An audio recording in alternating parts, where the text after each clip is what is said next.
So, hello and welcome. I'm Denise Davis, co-editor with Elizabeth Weed and Ellen Rooney of Differences, a journal of feminist cultural studies published with Duke University Press and housed here at the Pembroke Center.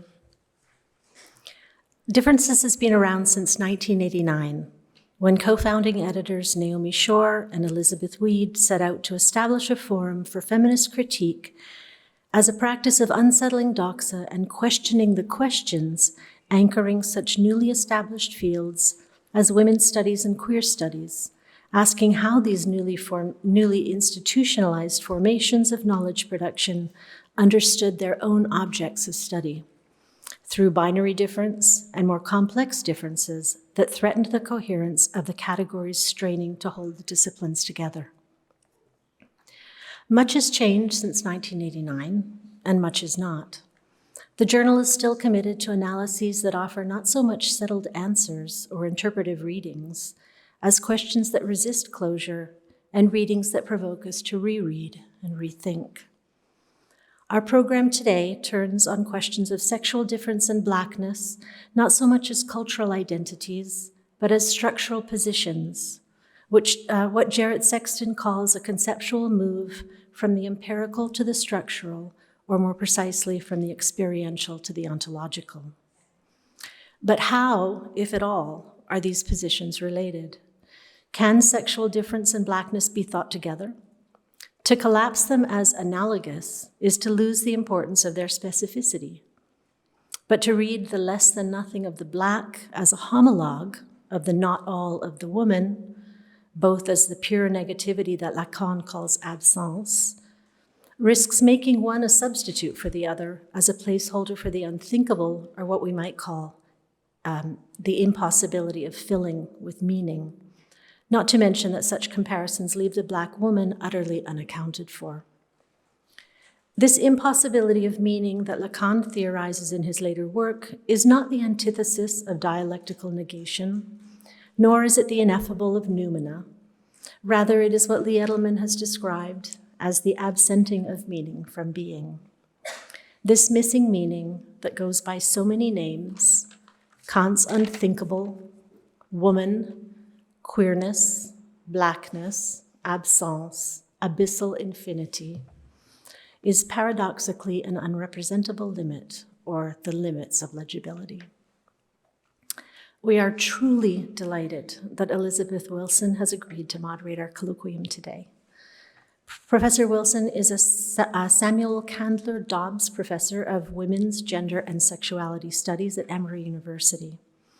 As a scholar of feminist science studies, her work brings together psychoanalytic theory, affect theory, feminist and queer theory, and neurobiology. She has held fellowships at Princeton University, at the School of Social Science at the Institute for Advanced Studies in Princeton, and at the Radcliffe Institute for Advanced Studies at Harvard. Professor Wilson is the author of several books that have pushed feminist theorists to account for the physical processes in psychic experience. Her most recent book, A Sylvan Tompkins Handbook, Foundations for Affect Theory, co-authored with Professor Adam Frank at the University of British Columbia, offers its readers a clear outline of Tompkins' affect theory, along with definitions of the key terms and conceptual innovations in the theory. Professor Wilson is currently undertaking archival research on Valerie Solanas and the politics of anger and pathology in feminist theory. The monograph from this research, titled Corroded with Scum, Valerie Solanas and Negative States of Mind, will be structured as a series of small, digitally enhanced chapters aimed at an interdisciplinary readership. This project is part of the Digital Monograph Writers' Workshop at Emory's Fox Center for Humanistic Inquiry, where she is currently a senior fellow. Please join me in warmly welcoming Elizabeth Wilson.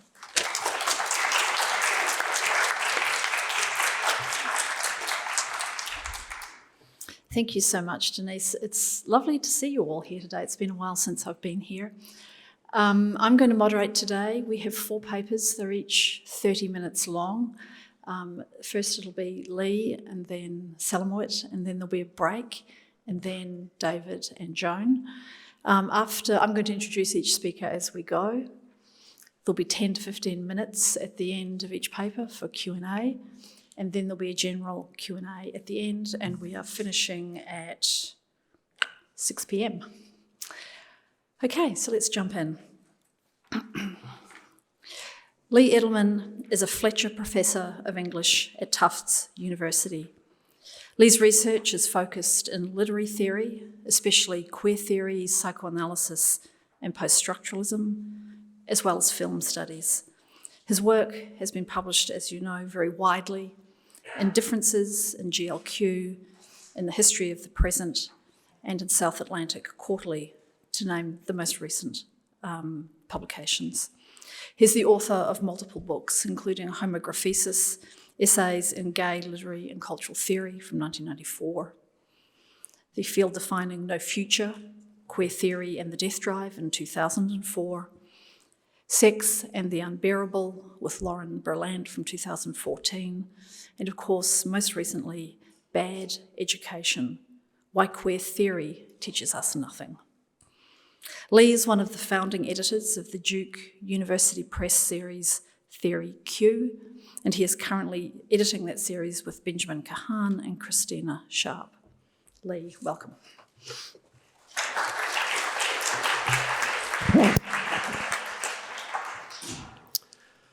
Some 40 years after Paul de Man made unreadability the byword of theory's linguistic turn, it now reappears in the penumbra of more politicized critical movements as the structural limit of thought, the unintelligible, unreadable, or illegible. Ayo Owara notes, for example, that, quote, recent theorizing on blackness and on queerness has been motivated at the very least by shared questions about what it means to find oneself outside of a given ontological order, and thus unintelligible, unquote.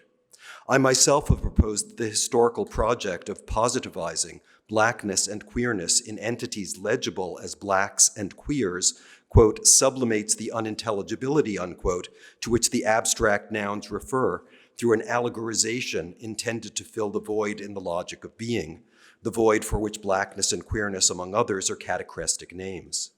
In Of Effacement, David Marriott remarks that Martin Luther King Jr. and Malcolm X both, quote, make the case for a different practice of making blackness readable as something which cannot be symbolized, an obscurity that includes a manifold of overcomings and violences, and one wherein we encounter the limits of myth, of writing and thinking politically about blackness, unquote. That is, both King and Malcolm X, as he writes, offer, quote, interlinked phrasings of an all but that remains incommensurable to what is, and therefore as something ultimately unreadable, that is to say, an X that is n'est pas, unquote. Marcus Bay, in a related analytic move that correlates blackness with transness, proposes that, quote, there is no trans, which is to say, there is no legible or identifiable manifestation of transness. Trans refuses to be captured or ontologically limbed, unquote. Salamawit Terefe addresses, quote, the mode of thinking black suffering in and through erasure, manifest in what Hortense Spillers has called the hieroglyphics of the flesh, and calls attention to the absenting of black women's suffering, except, as she tells us, quote, in dream thoughts, the black woman as the chiasma of the black man, unquote, which leads her to inquire, quote, what mimetic wonderwork do visual representations of the black imago serve for a black psyche that may remain illegible to that self, unquote.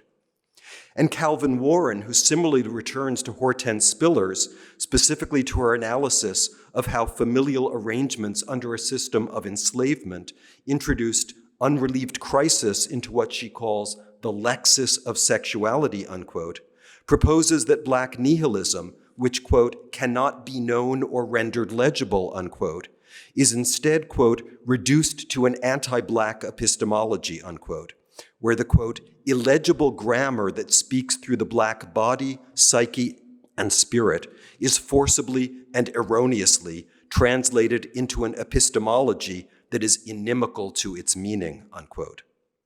This evocation of an illegible grammar can point to the link between some of the current engagements with the question of illegibility and the textual unreadability that preoccupied de Man.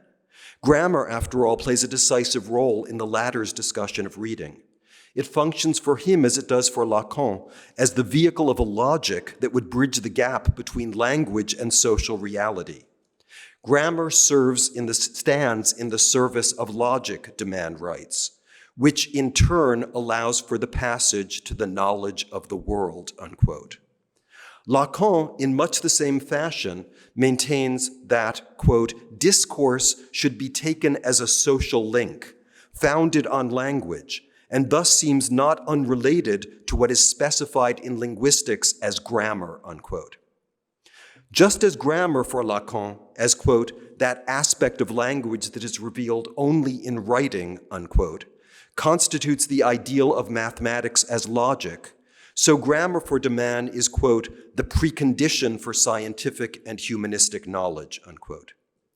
If Demand finds the problem of reading in the tension between rhetoric and grammar, insofar as, quote, the grammatical decoding of a text leaves a residue of indetermination that has to be, but cannot be, resolved by grammatical means, unquote, then the impossibility of resolving through grammar the indeterminations of rhetorical figure not only occasion unreadability, but also, quote, disturbs the stable cognitive field that extends from grammar to logic to a general science of man, unquote.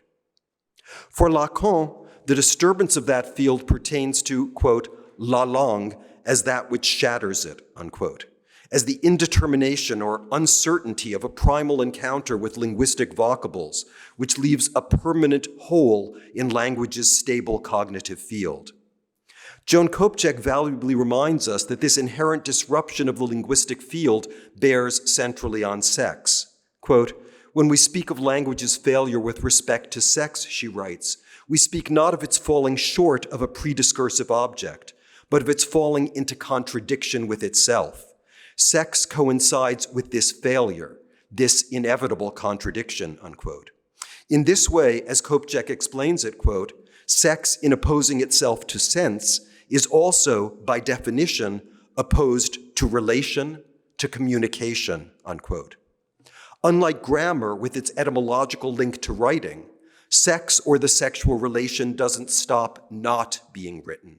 And Lacan goes even further, quote, everything that is written stems from the fact that it will be forever impossible to write as such the sexual relationship, unquote. That impossibility yields the legible as the mask, the symptom of language's inherent failure. The failure embodied, Lacan declares, by the object and the world of objects, including our sexual partners, with whom, quote, there is nothing but the encounter of symptoms and affects, of everything that marks in each of us the trace of his exile from the sexual relationship, unquote. Legibility, correlative to this object world that's sustained by imaginary bonds, emerges only as a trope, therefore, of an originary illegibility, a turning away from the void or abyss internal to the function of language, a turning away that forecloses what absence designates as sex and commits us to the world of sans absex, the world of grammatical relations that are written, to take the place of the sexual relation that never stops not being written.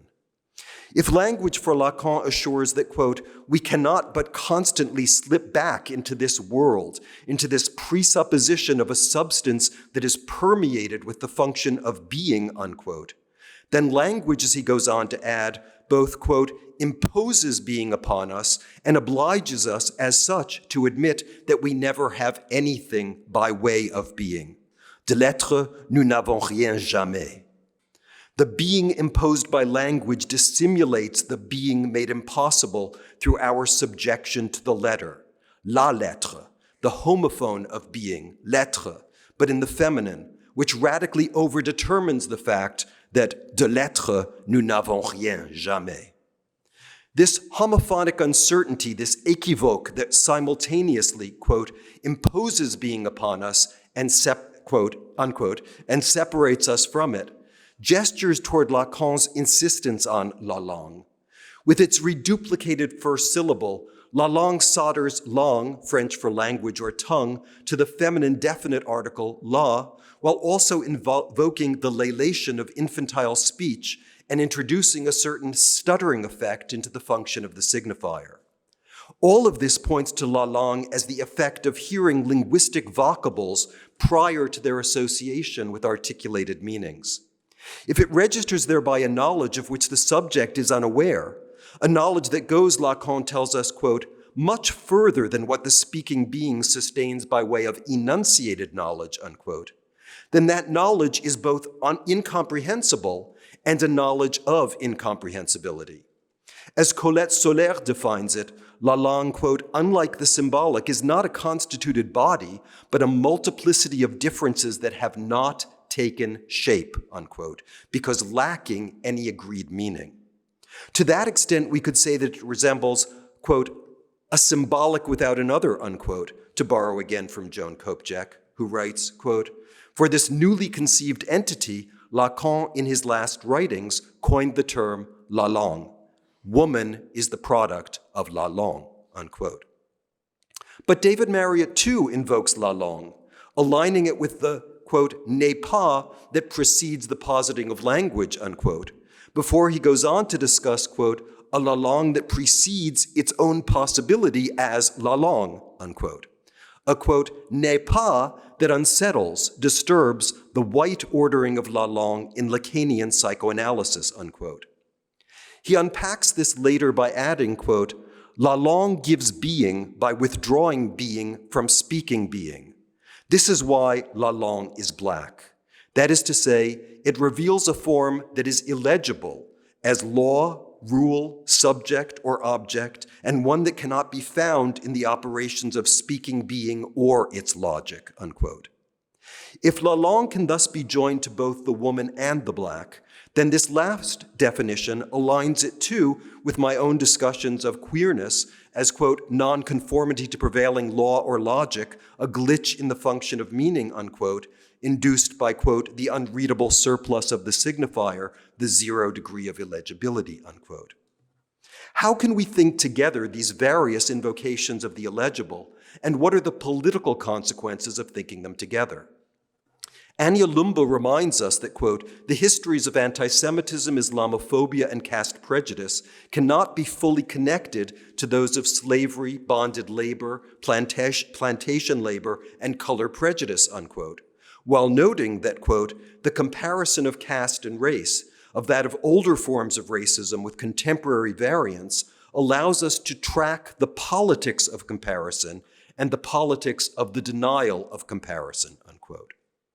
Frank Wilderson offers us the canonical form of this refusal of comparison. He rejects what he calls the ruse of analogy, the comparison of the, quote, grammar of suffering, unquote, distinctive of blackness as, quote, accumulation and fungibility, unquote, with the, quote, alienation and exploitation, unquote, constitutive of the grammar of human subjects. His focus on the grammar of black enfleshment leads us to Hortense Spillers and to Mama's Baby, Papa's Maybe, an American grammar book. Notwithstanding its prominence in her title, though, the word grammar makes only 3 appearances in Spiller's essay itself. The first is in reference to the symbolic order as a grammar. Like Lacan, she reads language as installing what he calls, quote, a social link not unrelated to what is specified in linguistics as grammar, unquote. And she identifies the American grammar as an effect of the African slave trade, which still undergirds, quote, dominant symbolic activity, the ruling episteme that releases the dynamics of naming and valuation in America, unquote. Her second reference to grammar engages the, quote, genetic distinctions, unquote, that Portuguese slave traders discerned among their captives. Produced Spillers writes, quote, along the rifts of melanin in the skin, unquote, these distinctions tracked closely the traders' familiarity with the linguistic communities of the enslaved. Unlike the lighter-skinned captives able to communicate with the Europeans through translators familiar with Arabic, the darker sub-Saharan Africans could not make themselves understood. As a consequence, Spillers notes, quote, there is in the trader's grammar of description the perspective of declension, not of simultaneity, unquote. The darker-skinned captives, in other words, whose language seemed meaningless to the captors, were construed as more primitive, more atavistic than the lighter-skinned speakers of Arabic. With this, Spillers writes, quote, "The magic of skin color is installed as a decisive factor in human dealings," unquote, and blackness comes to signify otherness to language, reason, and sense. In her essay's last invocation of grammar, Spillers recalls being stunned while reading William Goodell's The African Slave Code in Theory and Practice. Stunned, quote, "by the simultaneity of disparate items in a grammatical series. Slave appears in the same context with beasts of burden, all and any animals, various livestock, and a virtually endless profusion of domestic content," unquote. Spillers underscores grammar's capacity to link entities in relations of categorical simultaneity, which is also to say to establish thereby categorical equivalence. Hence, as she goes on to observe, quote, "The project of liberation for African Americans has found urgency in two passionate motivations that are twinned. One, to break apart, to rupture violently, the laws of American behavior that make such a syntax possible," unquote. Not unquote, possible, semicolon. Two, to introduce a new semantic field/fold more appropriate to his/her own historical movement, unquote. The American grammar of Spillers' title thus comes to denote the syntax by which the placement of blacks in this series or set could be read as making sense. In opposition to that sense-making grammar, she calls for a new semantic order that would, quote, "break apart, rupture violently," unquote, that syntax in much the same way that La Langue for Lacan, quote, "shatters," unquote, the language of philosophical discourse. Extending these reflections on the American grammar that affects for Spillers the ungendering of blacks, Calvin Warren too places blackness outside the logics of sex and gender, explicitly rejecting analogies of blackness to a queerness he will only recognize as a sexual identity.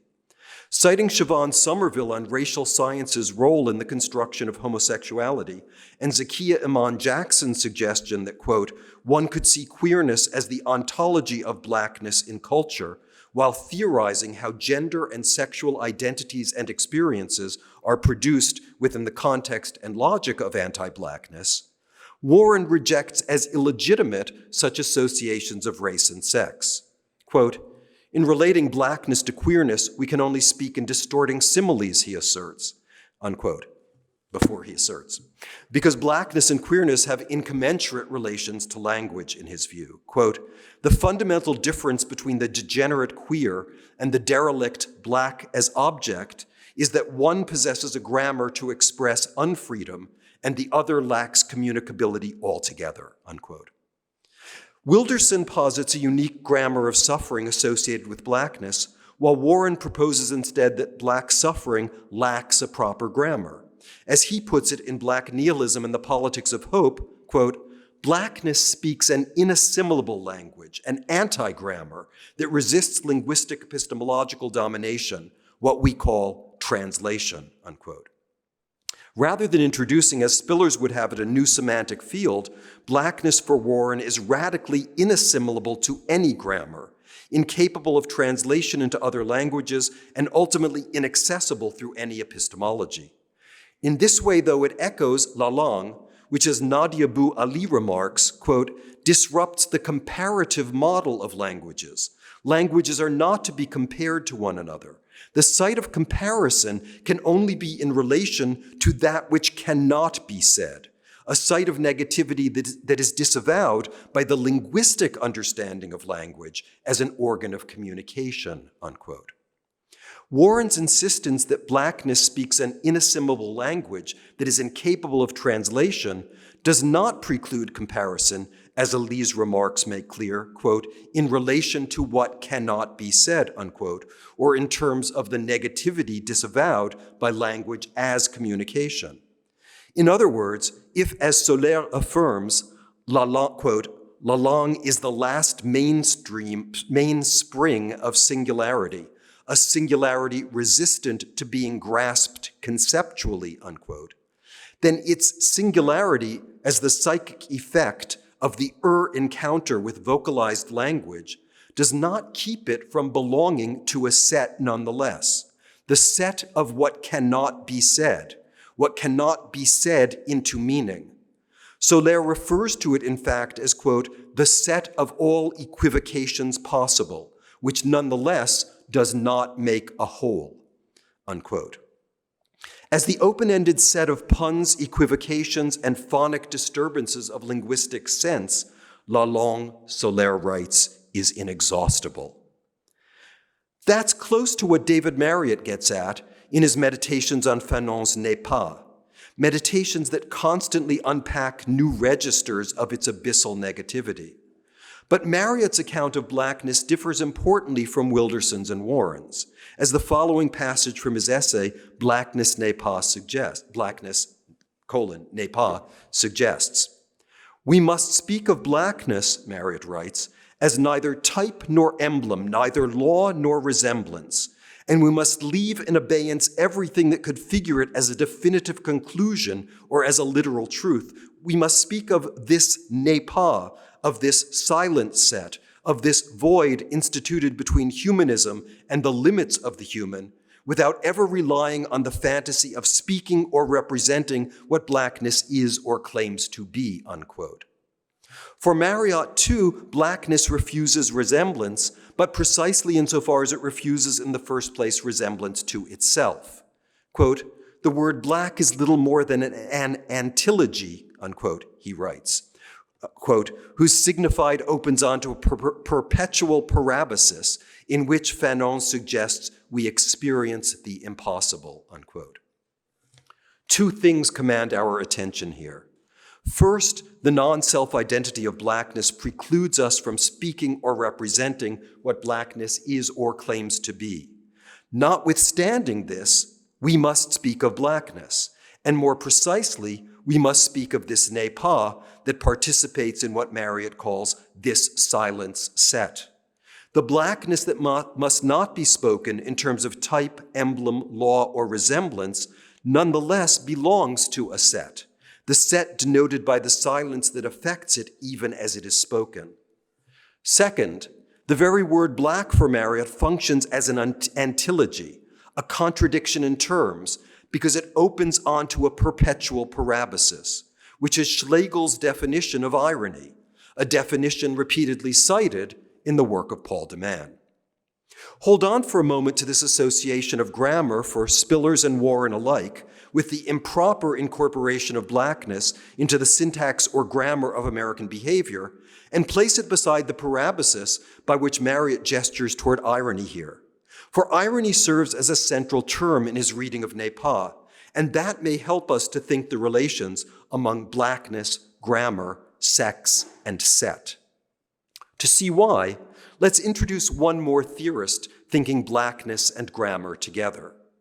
In Sentient Flesh, his most recent book, Ronald Judy asserts that, quote, blacks, under the pressure of being constituted as a separate community in accordance with the socially and legally enforced grammar of segregation, have achieved their own grammar, articulating the 1,001 little actions that make up life into a particular order of conceptual schemata, a distinctive pattern of thought and feeling, unquote. Though this may signal, as Judy puts it, the circulation within the social order of incommensurable grammars, he maintains that their collision or confluence should not, quote, be taken as an account of a failure of translation, the absolute unfungibility of the neo-slave subject into the economy of Enlightenment knowledge, unquote.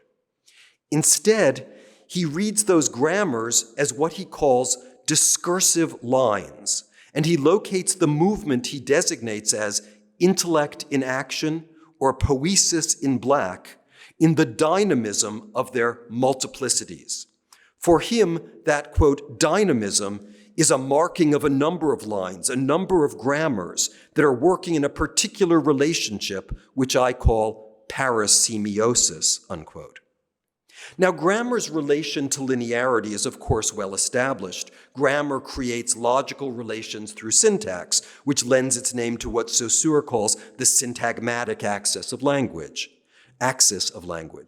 The horizontal or diachronic extension of that axis like the grammatical configuration of words and sentences, crosses the vertical or synchronic axis identified as associative.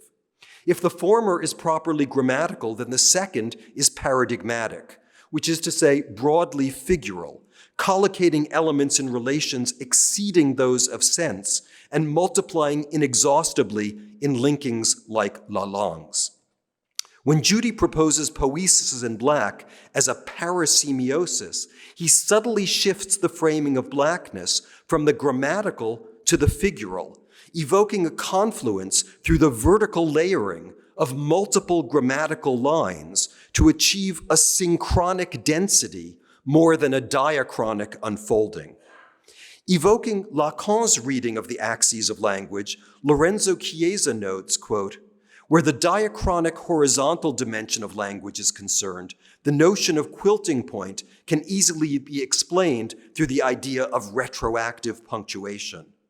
Where the synchronic, vertical, unconscious dimension of language is concerned, Lacan thinks that quilting points should be identified with metaphors," unquote. With his confluence of incommensurable grammars in the parasemiotics of a black poiesis, Judy metaphorizes grammar, leading us to recognize that grammar in these discourses has been figural all along, a figure for the will to locate blackness in a diachronic logic that imbues it retroactively with a meaning that signifies its otherness to associative combination. Wilderson's black grammar of suffering and Warren's anti-grammatical blackness then would share a common attribute. For both of them, blackness produced by a historical grammar, whereby blacks could be counted intelligibly in the set of exclusions from the human, must not again be taken up on the axis of association. As we have seen, though, blackness for Marriott inhabits what he calls the silence set. Though the black, as he puts it, quote, "is the subject who allows non-being to appear, assuming it as its essence," unquote, he implicitly acknowledges other elements included in the set of non-being, even if, quote, "non-being is not the same for everyone," unquote. But that's the very characteristic of a set. Inclusion doesn't equal identity. The abstraction that joins them together will always exert a violence Lacan associates with writing and the letter.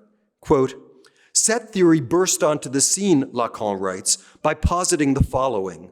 Let us speak of things as one that are strictly unrelated to each other. Let us put together objects of thought, as they are called, objects of the world, each of which counts as one. Let us assemble these absolutely heterogeneous things, and let us grant ourselves the right to designate the resulting assemblage by a letter," unquote. Going on to argue that letters are also assemblages themselves, he extends the analogic chain, revising his claim that the unconscious is structured like a language by saying it is, quote, "structured like the assemblages in set theory, which are like letters," unquote. Thus, language for Lacan through syntagmatic and associative assemblages, quote, "imposes being upon us and obliges us to admit that we never have anything by way of being," unquote. We know, he says, only para-being, paraître. Just as Marriott argues that the black is the, quote, that the black is the subject who allows non-being to appear, unquote, because only in fantasy can we speak or represent what blackness is, so Lacan declares of the sexual relationship, nothing can speak it. There is no existence of the sexual relationship in the act of speaking. It too inhabits the silence set. Nothing can speak the sexual relationship because it too partakes of a determining ne pas. Our efforts to write what can never be written produce being as para-being, as the world of entities obliged to fail in representing the illegibility that every writing masks. The illegibility of the letter evoked by Soler as, quote, "a fusion of jouissance with a linguistic element outside of meaning," unquote. Lacan refers to this jouissance with the formula "ce n'est pas ça," by which he distinguishes between the jouissance propped up by the structures of language and the world of objects, and the jouissance he associates with the knowledge and the world of objects, which is the jouissance he associates with the knowledge that is only ever a semblance, and on the other hand, another jouissance that pertains to la langue, a jouissance that would be it were it possible. Ce n'est pas ça, then, according to Lacan, constitutes, quote, the very cry by which the jouissance attained is distinguished from the jouissance expected. And he adds, quote, it is here that what can be said in language is specified, unquote. What can be said, in other words, is nothing more than our inability to speak the jouissance that would be in question if that were it. Lacan then offers a striking analogy for the diminished forms of jouissance that prop up symbolic knowledge, calling them, quote, something like the spectrum of white light, on the sole condition that one see that the jouissance at stake, the jouissance that would be in question if that were it, is outside the field of that spectrum, unquote.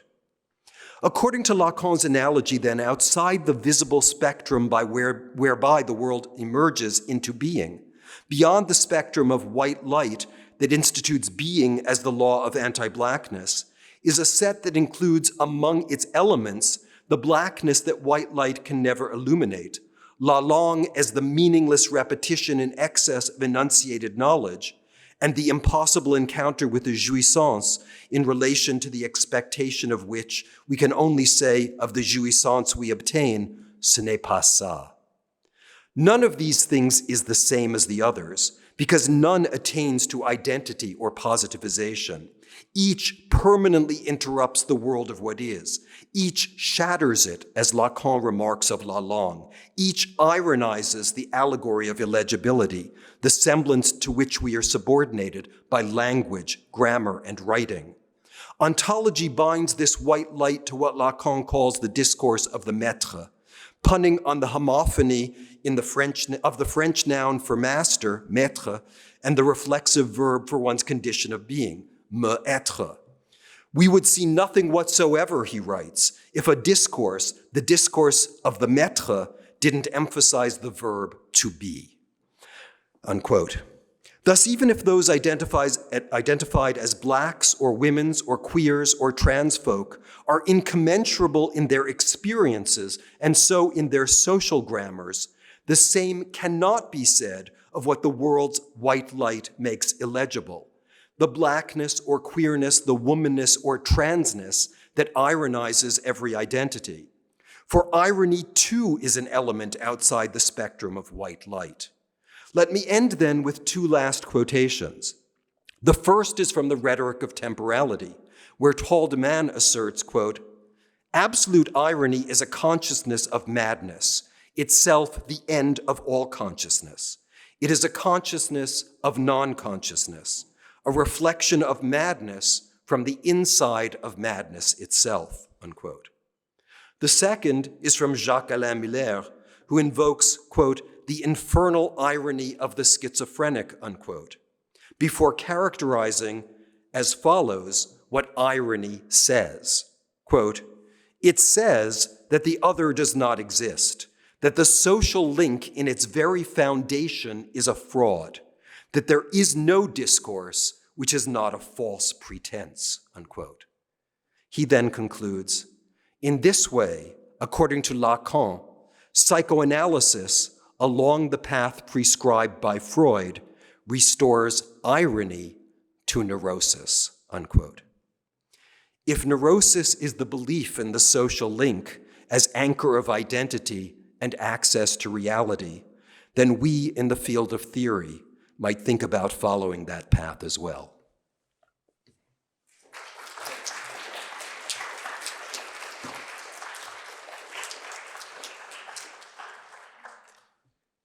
Thank you, Lee. That was terrific.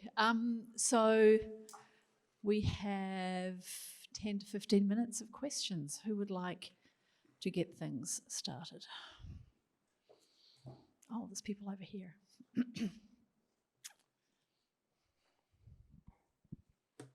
You look like you've got a question. Yeah? No? While people are just gathering their thoughts, can I get you to go back? This was fantastic. Can I get you to go back and say something about that inclusion into a set doesn't mean identity. This raises for me perhaps the importance of thinking about the difference between a set and a group. Can you say just a little bit more about why inclusion doesn't lead to identity in relation to a set? Well, so for Lacan, who's coming out of his reading of Cantor and mathematical theory, what's interesting and important to him and what he's deriving from that is the notion that that set theory doesn't necessarily have to function in relation to objects in the world. That set theory produces an arbitrary collocation of elements gathered in a set and then follows certain structures that follow from the introduction of the set and its logic itself. So that set theory for Lacan is linked to grammar and to logic. And that's why, for instance, Adrian Johnston is going to argue that the very late Lacan, the Lacan of the post-25th seminar, is going to recoil from his own mathematization and have a certain return to the importance of figurality. But the thing about that mathematical moment that I think is most crucial for Lacan and most crucial for the things that we're thinking about here today is that what the set is doing is separating objects in the world in their ostensible being, which is to say in their semblance of being, from what those things would be if we recognize them only as semblance. In other words, since the set is constituted only of things that are, to quote what Miller says at the end, a false pretense, there is no intrinsic quality to the object because the object is always phantasmatic.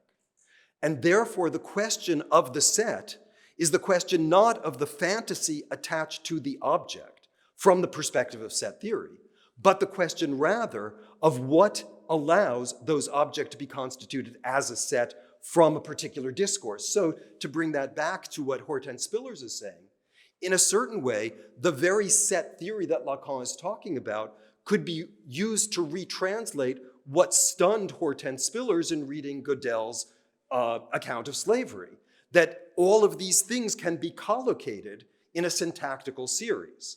And that possibility of collocating them in that syntactical series refers not necessarily, and this is what the use of set theory becomes, doesn't have to be read as producing an equivalence, a simultaneity of categorical being, but rather to reflect the violence by which a set is constructed, simply through writing, simply through the advent of the signifier, simply through the sort of peregrinations of writing as such.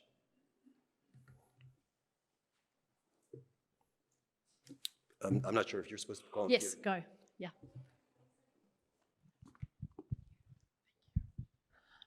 Thank you so much for that paper, and found it extremely generative and interesting. I'm curious about, in Bad Education, you talk a lot about the de-idealizing and perhaps de-sublimative effects of the aesthetic objects that you're interested in and of irony. And I'm curious how you might relate that, or if you might relate that to this like synchronic layering versus diachronic verticality, and this idea of the dynamic poesis that you were referencing, this idea of like grammars being in layers. And I wonder if those have a relationship in terms of like, can the aesthetic process ever be more than, or like ever be doing something that is not pure idealization, or like what? I'm curious if those feel like they have a relationship to you. Well, I'm going to ask you a question about your question. So when you say, can there be a relationship beyond pure idealization, is really the question whether there can be a process that's not pure idealization that preserves the aesthetic object in its aesthetic value, or can there be a de-idealizing process as such?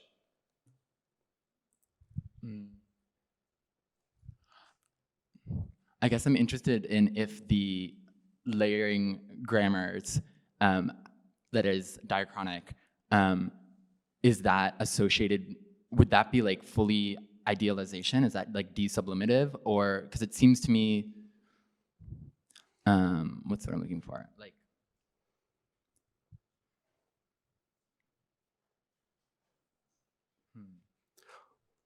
Well, I think you're right, that it can be read as a version of idealization, and that, for Judy, it becomes a mode of poiesis.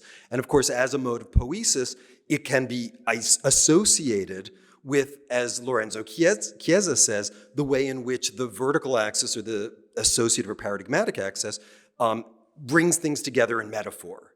And metaphor, which very early on, Lacan, as early as the instance of the letter, associates with the metaphoric spark, the moment of a flash where things come together, can be seen as soldering together things in a way that would be the antithesis of the de-idealization or the ironization that I've been talking about.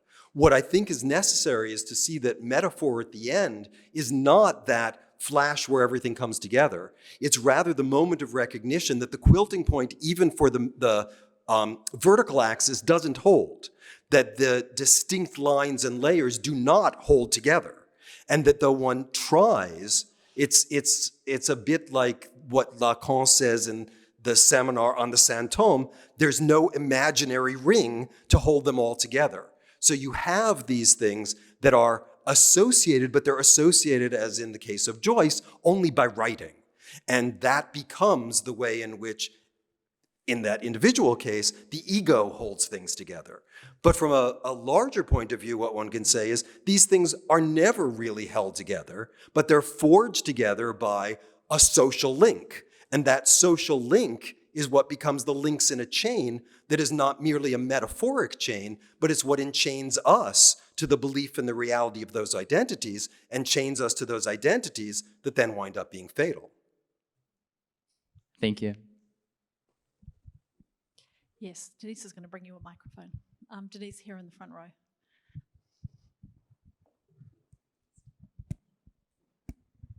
Thank you.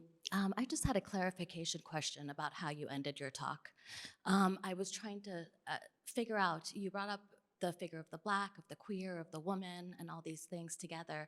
Are you, in a sense, in the talk using them as a set? Am I? Are you establishing a set right there between them? I It am has to do with not. irony? No, I'm not. I tried to be very clear that I'm not setting up a set of the Black, the queer, the woman, or the trans person, but I am setting up a set of Blackness, queerness, transness, and womanness, of which the Black, the queer, the trans person, and the woman are object forms, false pretenses of being, that then become the way in which the catachrestic illegibility assumes positive form in a social grammar and a social logic that allows us to think that they're substantial. Okay. Thank you. The set becomes a group at that moment, right? That's right, Yeah. in the process of, in the language of the maître. Yeah, yeah. Thank you. This was really interesting, and I want to go back to the set as inclusion and not identity. And what is the relationship between set and negation? In other words, you spoke, there were a lot of uns or illegible, anti-grammar, et cetera. And so I'm trying to figure out where you would locate then this notion of set within those structures. It's a great question, but there's a sort of inescapable answer. And the answer is that the negation is always included in the set. That's why every set contains as one of its elements the empty set, the set that has no elements. And that empty set is precisely the place of that negation, which cannot be separated from the set, but is also precisely what makes that set, to use Colette Solaire's term, inexhaustible. You can never complete the set, because there's always something that marks within it what is empty or missing. Can I just, so where would you put something like Wittgenstein's definition of game, for instance, right? In other words, where the set keeps moving across the board, so to speak. Does that make sense?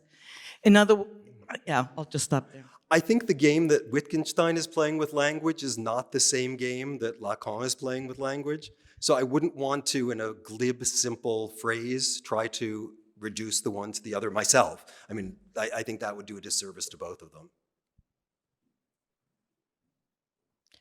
Can I go back a thing? As someone for whom set theory makes my teeth hurt, why does a set include a set that has no elements? Is that what you said? Mm-hmm. Can you explain that to me?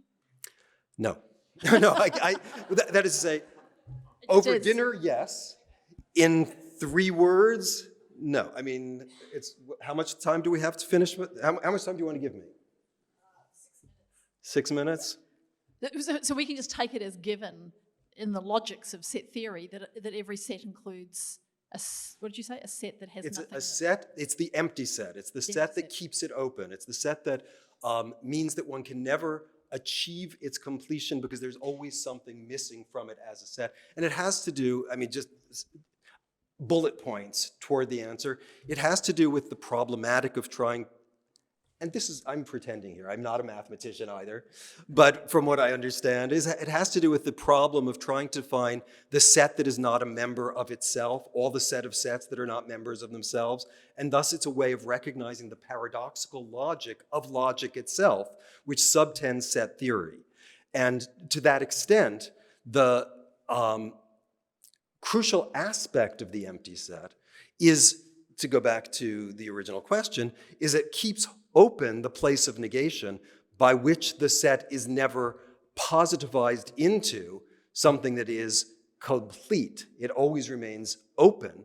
On the other hand, it also means that there is always a place within it for what various discourses from Derrida to Badiou would call the event, for the event of the recognition of what has been the missing element in that set and that transforms the logic precisely by which what is has been understood.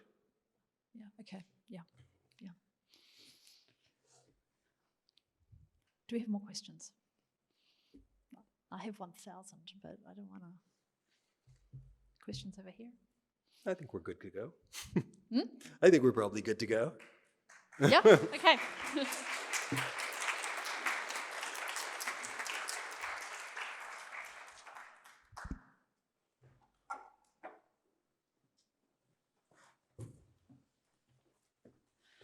Okay, thank you so much for that.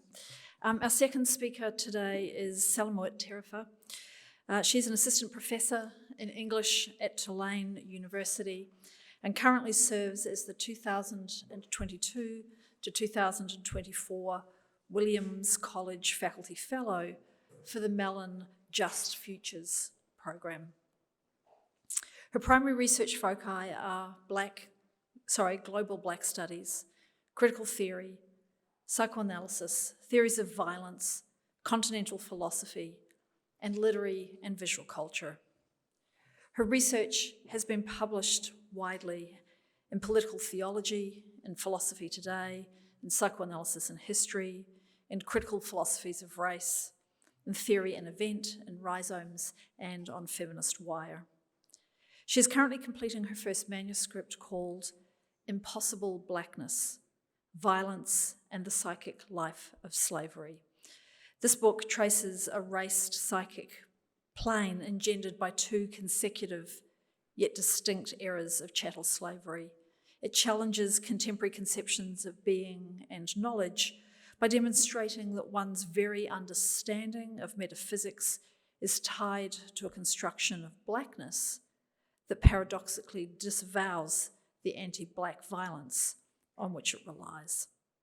Her paper today is titled The Question at Play. Salamowit.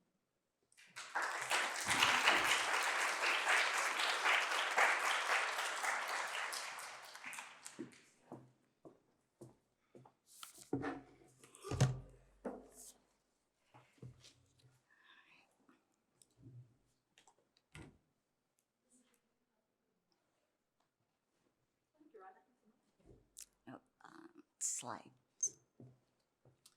Oh, you've got slides? Yes. Yeah. So we don't do that. Should we not? These. Yes. How do you do?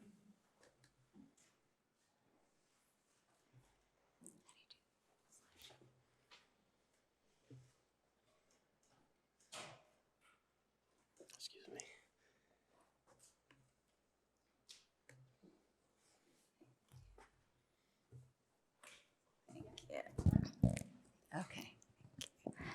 everyone. First, I'd like to thank Elizabeth Weed, Diane Stryker, my fellow panelists, and everyone at Differences and Pembroke Center for the invitation. I truly appreciate your labor, and I look forward to thinking through questions about questions, legibility, play, Blackness, and sexuality. Before I begin, I made a conscious effort today to ground the body in my talk. There's a habit that we have in the university of abstracting things to the extent that suffering is completely evacuated. So I want us to that is my focus for today. The question at play. I want to start with an epigraph from the late Zimbabwean writer Dambudzo Marachera from his bold novel, Black Sunlight. Violence is relative. It is important only to those in direct and emotional contact with it. For me, there is a greater violence, that of the imagination. Our dreaming and our waking life wage against each other a furious battle. Every instant of our lives is the outcome of that struggle. Yet we retain for years on end the illusion of a linear and easily deciphered life. Whether through an address, inscription, or the self-reflexive practice of meditation, interpretation, and easily deciphered life would hesitate to contemplate violence. The illusion of linearity, of struggle as telos, would collapse if violence foregrounded the conceivable and imaginable. Our questions about the outcome of battles waged between conscious and unconscious states, instances tracing temporality or meaning. Do they ask when or seek to define why?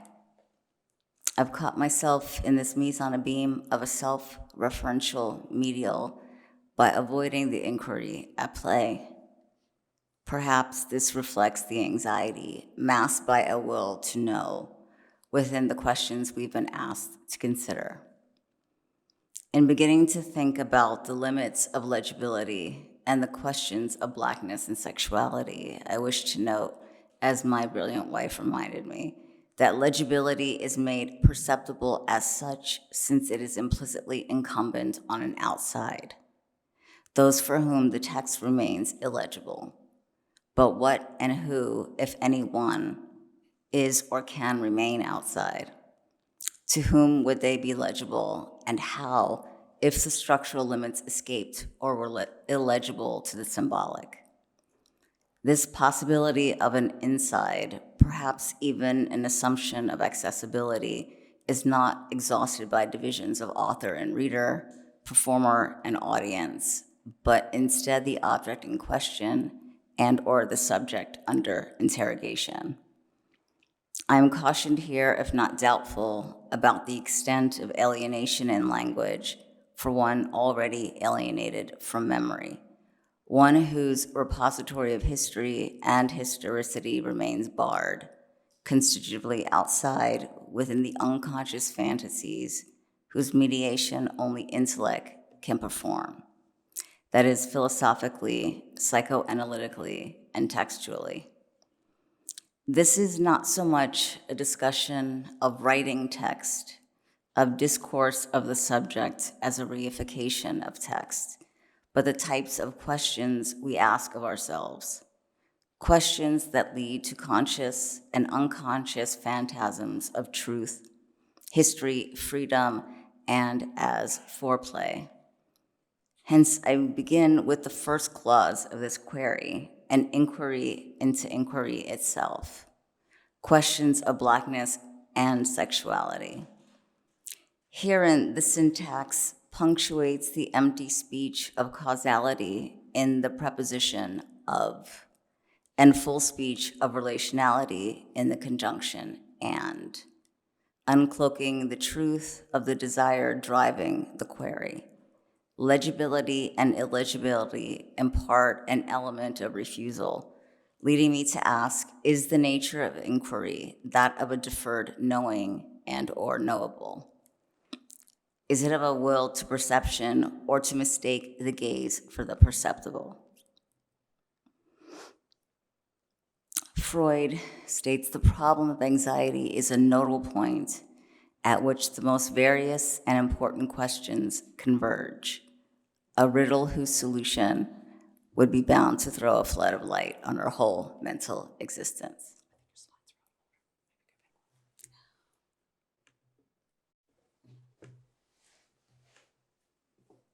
Thank you.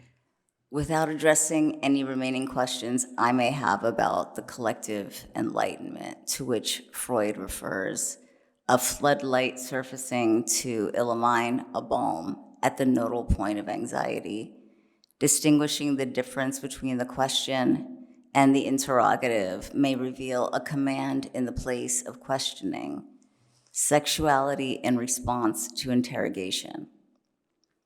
Particularly, the question and the interrogative relay limited distinctions in regard to their method and rationale, given they both occupy a space within categorization. Defining a set of answers, the question is a category of meaning. Thusly, the interrogative occupies a category of form, grammatical in terms of phrases and clauses to be precise. Meaning, the interrogative can function as both a single part of speech as well as express a subject performing an action. Here I must ask, is the only true question that which is unknowable? Are questions only interrogatives when anti-foundationalist or anti-universalist rhetoric conceals the discourse of repetition through the claim of escaping metaphor? In other words, is the limit of the question disguised as open interrogation, an attempt to capture and make speech an appropriation of the abyss, phantasmatically clad as approximation? Although both terms reference inquiry, the potential challenges, objections, defiance, and ambiguity indicative of uncertainty and doubt in the category of the question is subordinated into the clause when codified as an interrogation. The ambivalent character of language, tempered by precision within these categories, demonstrates the extent to which the priority of language in the Lacanian framework captures and creates as much, if not more, than its hermeneutics betray. The non-metaphoricity of late Lacanian topology, of the Baramian knot and the santhome, moves beyond any representational strategy, beyond meaning, unanalyzable. It is pure structure. With a similar dispensation toward drive, but a radically different orientation to language, Jean Laplanche, in Essays on Otherness, argues, there is no choice then but to raise the question of the type of reality which should be attributed to unconscious elements, and to refuse to see in them simple mnemic images of things, the more or less distorted copies of events or things. What I wish to make understood by this is that the unconscious element is not a representation to be referred to an external thing whose trace it would be, but that the passage to the unconscious is correlative with a loss of referentiality. The thing or word presentation, or in more modern and more accurate language, the signifier, in becoming unconscious, loses its status as presentation, as signifier, in order to become a thing which no longer presents, signifies anything other than itself. As autopsy, the interrogative and its mimetic form, the question, examined by carrying both the force of the latter with the causal dispensation of the former. No longer signifying anything but itself, what can the question reveal at the end of the passage to the unconscious? Other than a kernel of memory, mythic, fictive, mimetic, I would argue the inquiry exposes predominantly the form as its substance, with discourse as its primary replication. Questioning as a will to know, or the insistent gaze, the interrogative of scientific racism, is another prioritization of language that traps us within and reifies the discourses of mastery. I am not interested in a Freudian Nachtraglichkeit or any psychoanalytic notion of afterwardness for a phenomena in repetition.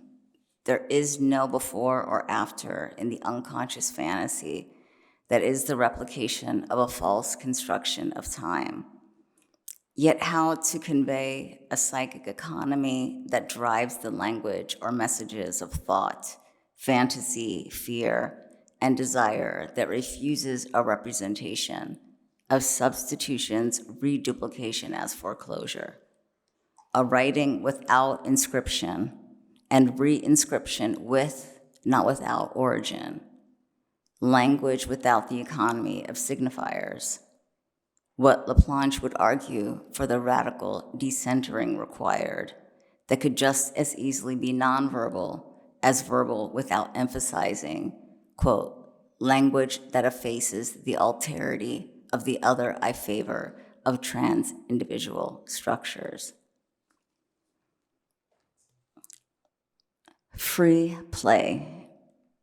Considering the historicity of Blackness and sexuality, one cannot avoid the paradox of this phrase. However, the notion of play is critical, since to ask what is at play today, what elements, if any, are in play, is to ask about what is outside and beyond questioning itself. The presence of an outside, the facet of Blackness's ambivalent play between impenetrability and porousness, legibility as spectacle, and initerability of an internal that is the property of all but the Black. Play as neither the interrogative nor scientific, and an anthropological inquiry with logics of correlation and causality. This is play with endings, infinite rupture appearing as event, staged, performed, legible to some, illegible to others. The play in question, Jeremy O. Harris's Slave Play.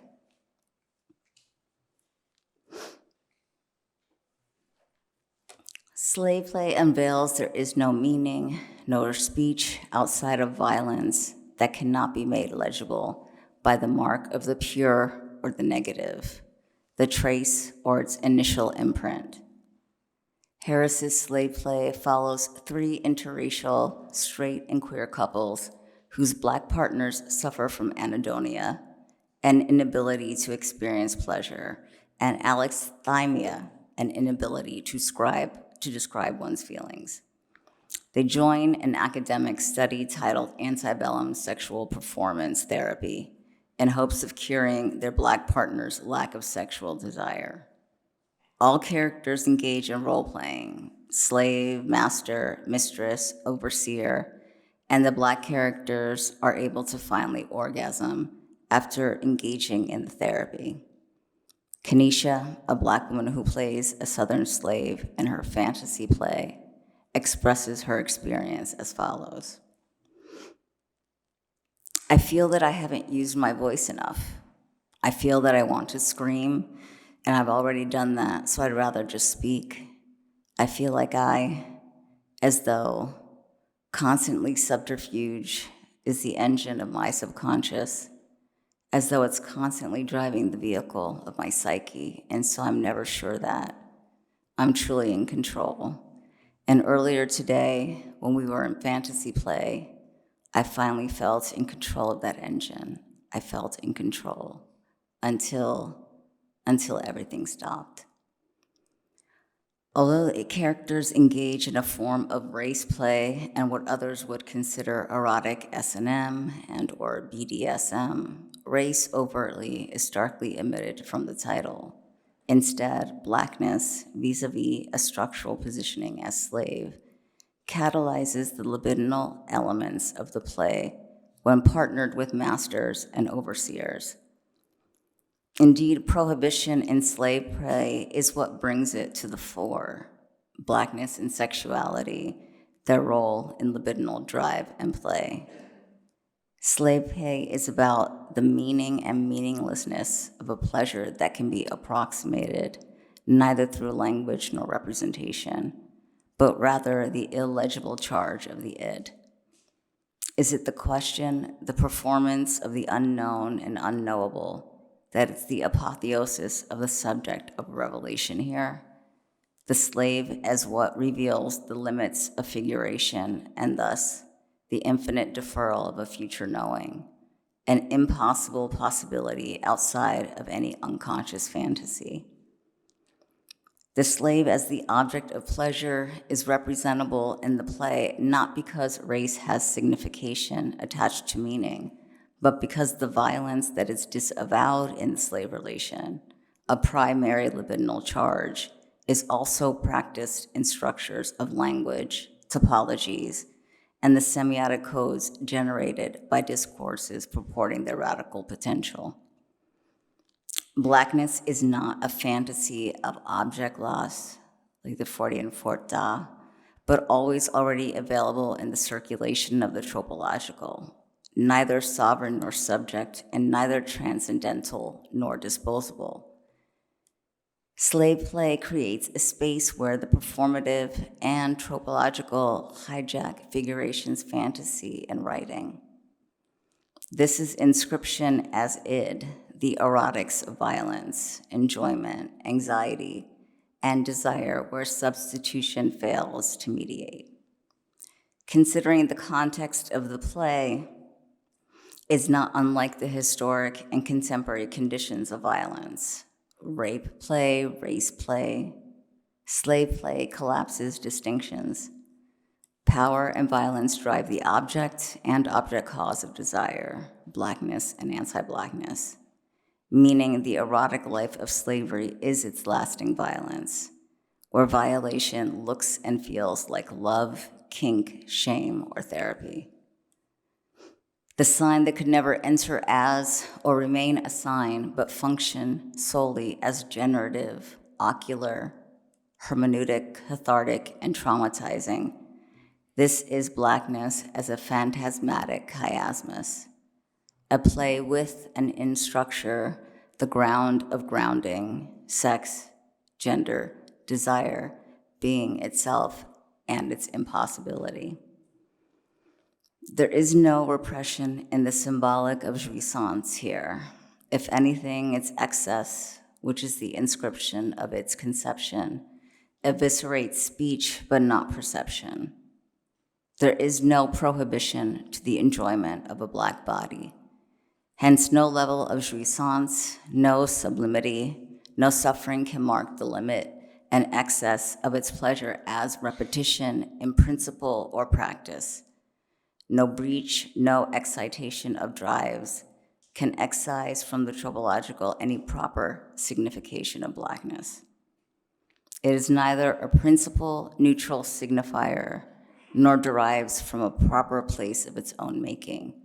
Its meaning resides not in its shifting signification, but its founding, its origin as political and metaphysical artifice, with the discursive weight of history, philosophy, science, and politics, injecting both value and the medium for its circulation within figuration.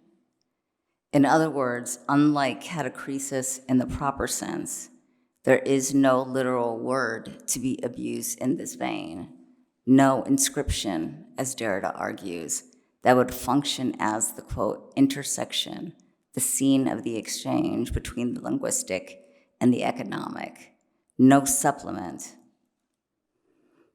as the violent, forced, and abusive inscription of a sign, the imposition of a sign upon a meaning which did not yet have its own proper sign in language, so much so that there is no substitution here, no transport of proper signs, but rather the eruptive extension of a sign.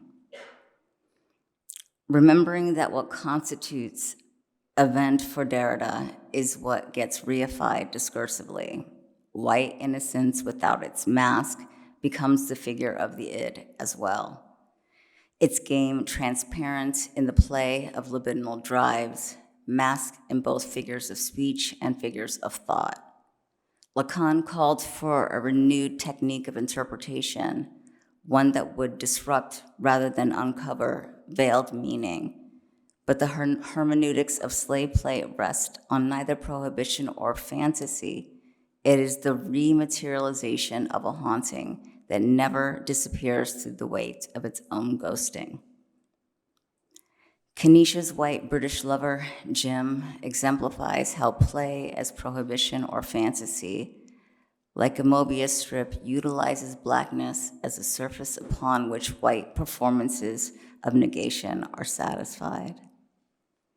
Kenisha, he states, I am someone who sees.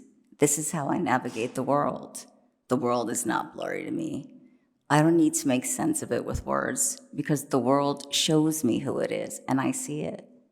I capture what I see. I retain it. Yet the last month with you, all I've seen is you looking at me as though I were some type of virus, as though my presence is sickening, as though the love you once had for me has mutated, and I don't know what to do with that. I don't know if I should begin mourning and move on, or if I should fight and find a way to stay, or if I should write a letter every day showing you in words what I see, what it is I see, so that you won't need to make sense of it with words that do not represent us. Herein, whiteness and the attendant iterations of anxiety, where there is no lack, make sense and nonsense in the play of signification via the phantom, what allows one to live. It's a reconstruction of a fantasy of reconstruction, that to tether is not to noose. Historical memory attached to fear and desires function in memory, fantasy, and play. Scansion without castration, the hermeneutics of a waking fantasy that the foundation of one trauma necessitates its return. That time proceeds, fluctuates, and free association's ambivalence in its requisite freedom vindicates its attendant relationality for association. Accordingly, to whom is the analysand speaking? No figure of speech or figure of meaning can account for blackness and sexuality. Neither sex, gender, object, cause of desire, or racial paradigms outside of the regimes that create current antagonisms and fantasies. Meaning, figures of thought and speech, tropological offers no possibility. Instead, these figures' mechanizations are part of the discursive disavowal and naturalization of politically constructed, metaphorized, and instantiated elements as if they were a real ontology. This is not the political ontology of being alone. This is the historical, political, and ideological creation grafted onto an episteme wherein signification subsequently carries the language, the catachrestic violence that this political outcome is essence rather than politics. No amount of negation, non-being, non-ontology, or negative ontology could extricate blackness from the inchoate space it resides. Blackness and sexuality become an inscription via slave play, one that, like Derrida claimed of Freud's mystic writing pad, quote, supplements perception before perception even appears to itself. The semiotic coding of the unconscious and the representational strategies in the structure of visual and literary language itself generate its socio-political dissemination and incorporation in and through the discourse of psychoanalysis. Lacan in decree states events are engendered in a primal historicization. In other words, history is already being made on the stage, wherein it will be played out once it has been written down, both in one's heart of hearts and outside. Catachresis creates a fantastical space and time for figuration to situate the unrepresentable. It's within this phantasmatic structure where trauma and play cathect a compulsion to repeat. Play as immediate pleasure, play to capture what escapes memory, and time, play to tolerate the intolerable.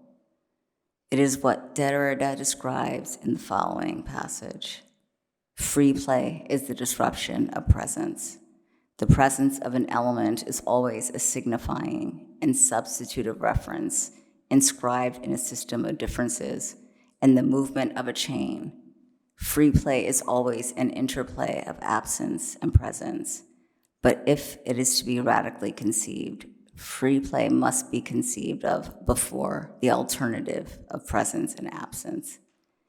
Being must be conceived of as presence or absence, beginning with the possibility of free play and not the other way around. To excavate as the figuration of Black life refused the property and possession of its own death is a writing, reading, and hermeneutic practice. Hence, returning to my initial inquiry, the question at play, I am left curiously unquestioning. Against any prescription to know, I do suspect that an alternative version of today's event, the excess of legibility, arguments about whiteness and sexuality, would wither before the ink of its inscription dried. Thank you.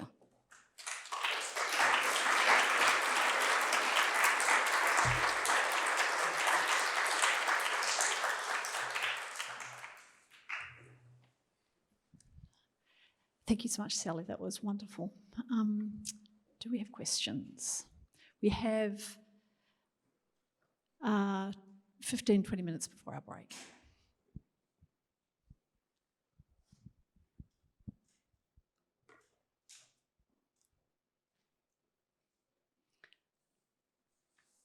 Yeah, shall I kick off again? Can I get you to go back to the beginning when you talked about the suffering body, which I took you to be saying kind of disappears in some way, academically, and perhaps in terms of cultural production, like a play. Can you say something then about what the body is in relation to this play or this negativity that you've been describing? Like what is, because we think of the body so much in terms of a positivity, yeah? Can you say something about how you're thinking of that suffering body in this play? I never see the Black body as a space of positivity. Right? It's not a pure negativity, but like Lee quoted from David the Napa, it is a body who's denied death, denied the honor of death, denied the empathy of suffering, is only spectacularized for the jouissance of others, but perhaps intramurally, if that were possible, the inscription would be different. But I don't believe that the true intramural could ever happen. The psyche is too porous. Can you repeat that last bit again? You don't think that the intramural... I don't think that there ever could be an only Black space. Mm-hmm. Yeah. Yeah, so even in the space of the play, that's why these interracial relationships are so critical to what can't be written. Mm-hmm. Both parties are able to orgasm, both parties enjoy, but generally only one is cognizant of why.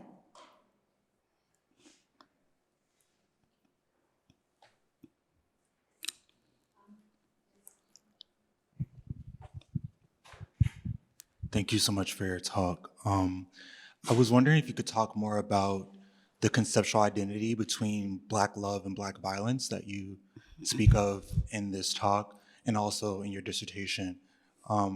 This seems to be a recurring theme for you, where, as you said, the erotic life of slavery is one that allows Black love to be legible only as Black violence. Could you speak more about that? I mean, I think there are different types of violence that I'm discussing, right? So there's the revolutionary violence of necklacing in South Africa to protect the community. And then there's domestic violence, which I don't call Black love. But both of them are products of politics and discourse. What I say is there can be no space of Blackness, Black love, rage, rebellion, without accounting for violence as part of it. That is the world once Blackness has entered the fold. It's just a suffering that's denied to the Black. Does that make sense? Absolutely.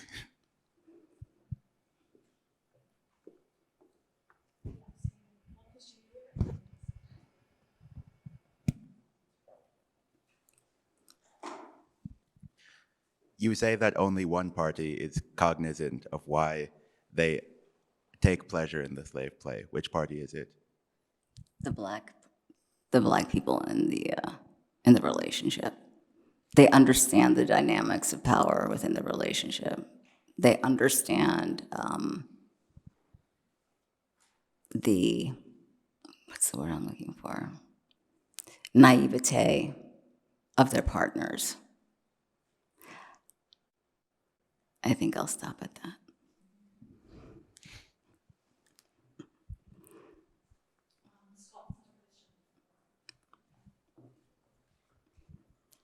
Thank you. Hi. Just a quick clarification question. I was wondering if you could talk more about free play, and not just free play, but the free part of it, which, through... It does not exist. Yeah, I mean, I think Derrida is incredibly optimistic, brilliant reader, but in terms of an ethicist, I would never take him literally in terms of devising a political program for anything. He could teach me how to read better, but that's about it. But I actually think he would agree with me about free play, so.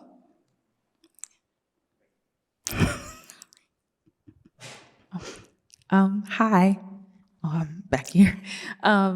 Thank you again for your talk. I was wondering if you could say more about the way that you're reading slave play, and perhaps specifically Kanisha, because most of the direct quotes are coming from her character in particular. And I know, I think the part of Kanisha that sticks out to me the most is also that she ends the play as well, right? Yeah. And the kind of last line is her thank you to Jim. And so I'm wondering how you're reading her, and perhaps why she is the character you chose here compared to others, perhaps.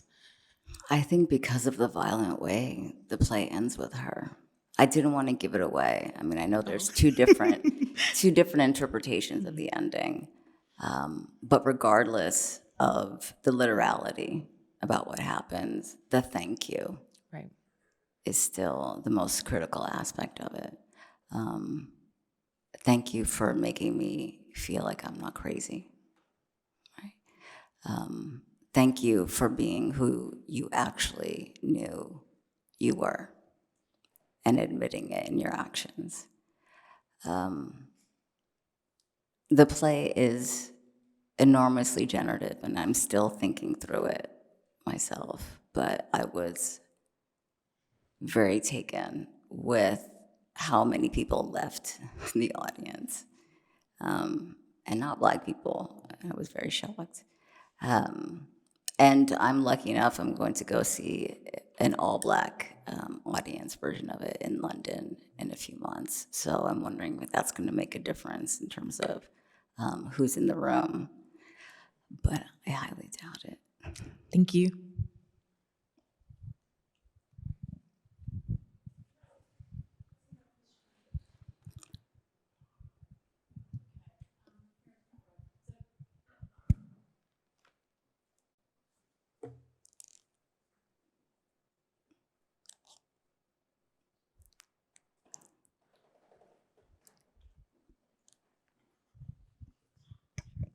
Well, thank you for the talk. Again, I'm thinking through it. I wonder if you could talk a little bit more about the first section when you pose kind of the interrogative functions as a question, but it's also a performance of illegibility. So, yeah. I was thinking, you're talking about the interrogative, yeah. I was thinking in terms of autopsy, that when anything about Blackness is questioned, it's never simply in order to receive a literal answer. There's always an element of surveillance and discursive violence involved. I was thinking of the zoo in the early part of the 20th century, the human zoos that had Black people in cages or on parade for people to view and analyze. That's the type of interrogation I was thinking of, the interrogative. What type of questions are we asking with the question of Blackness and sexuality? Why Blackness and sexuality? Why is it assumed to be illegible? What's the interest in Blackness and sensuality? Would we have equal amount of interest if there were an event about whiteness and sexuality? Absolutely not.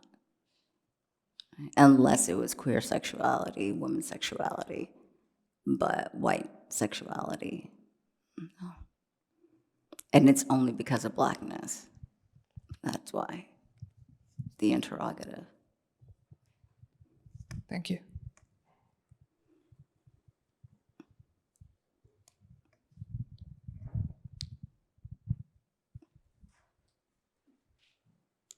Yes, we've got no one down here.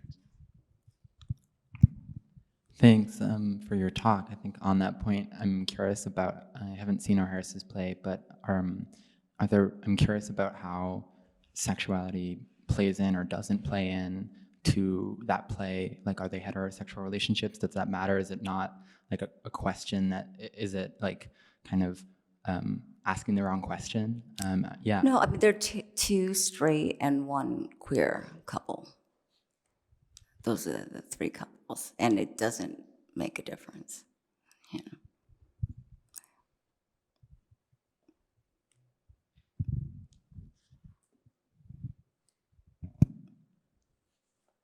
Okay, perhaps we can pick some of this up in the Q&A later today. Oh, sorry, one more quick, sorry. Yes, go. I haven't fully formed the question, but I was really interested in the turn of phrase of the erotics of violence that you mentioned, because a lot of how I think of erotics is erotics as a sort of violence. And I was also kind of thinking of that in relationship to the sort of final questions that you've been posing about how, like, the whiteness or the excess of legibility. And I was wondering if sort of your approach to thinking about erotics, how you think of it in relationship to these concepts of limitation and excess, and how the violence is at play in this relation. When I mentioned the mise en abîme, I was thinking about the malleability of Blackness in terms of like excess and the spectacular, or the negated deprivation, at least in signification and representation, not in reality. I switch it around. I think about the erotics of violence more than violence of the erotic, simply because violence is a primary charge of the id, whether it takes an erotic form or not, in terms of how we view the erotic sexually. War is equally as erotic as a singular occurrence of rape. And not because it's about desire, but because it's about power. And that's what I mean by there are erotics within violence that I don't think are investigated enough, which is why I ended the way that I did, because I think there's a way that it gets displaced. Blackness is sort of the placeholder for everything that cannot be, everything that makes whiteness anxious. whiteness and white innocence must be preserved at all costs. Right? So it gets discharged onto Blackness. That's its function. Thank you.